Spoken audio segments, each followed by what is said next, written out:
And I said, okay, fine. But I don't give a fuck anymore. Why are we saying he's gay? Because he has a high voice? Because he's a cocksucking homo. Because I put his... Okay, cocksucker literally refers to someone who sucks on cocks or penises. Typically, it's used as an insult against a male with the sort of the underlying idea that the person is gay, that that's something that they actually do engage in. And in that sense, it would be considered to be a homophobic term. But actually, in real life, it is more of just a generic insult. The idea is that the other person is what you might call a low, disreputable person. So sucking on cocks is not something that you would put past that person, that you would think that that person would engage in, any range of low activities, that just being one of them. When Alec Baldwin was getting chased around by all these paparazzi, he called one of them a cocksucker. And it caused a big hullabaloo. And he actually had to get on TV and explain to people that he was not a homophobe, that he just called him a cocksucker as a general insult, that he goes to gay weddings regularly, he has a lot of gay friends, he is anything but a homophobe. I went to the store this morning, and then when I got back to my car, somebody blocked my door in, so I had to climb in the passenger side of the car. What a cocksucker. How could they do that to me? Of course, nowadays, the term cocksucker is oftentimes taken to be homophobic. So what's becoming more popular now is to call somebody a jackass, because that way they don't have to worry about the homophobic associations of the word.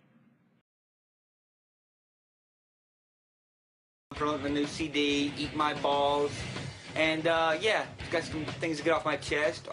To get something off your chest refers to saying something or speaking out about something that you didn't speak out about before, that has been bothering you or has been eating at you, so that by getting it off of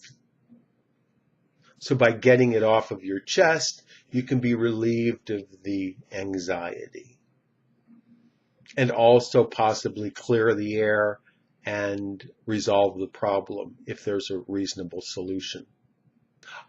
Where I work, we have cubicles that are just jammed up next to each other.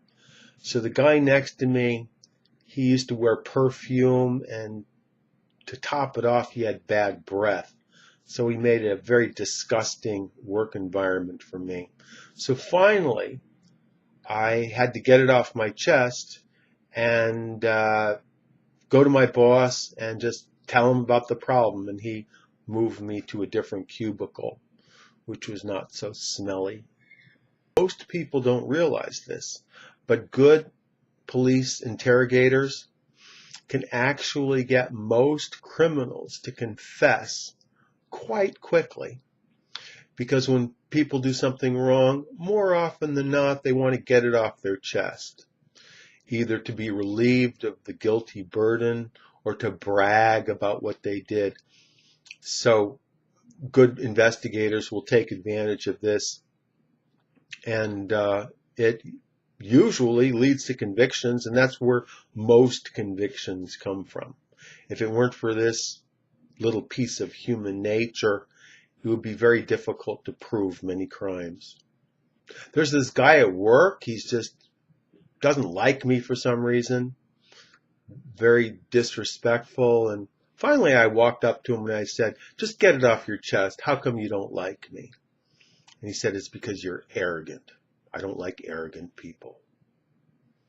That's all for today. Tom Taylor is an ESL tutor. He teaches English in the United States and outside, all over the world, using Skype.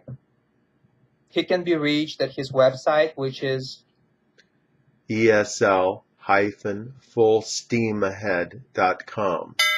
click on this link and check out his website and email with questions. Thank you, Tom, and I'll talk to you next time. Thank you.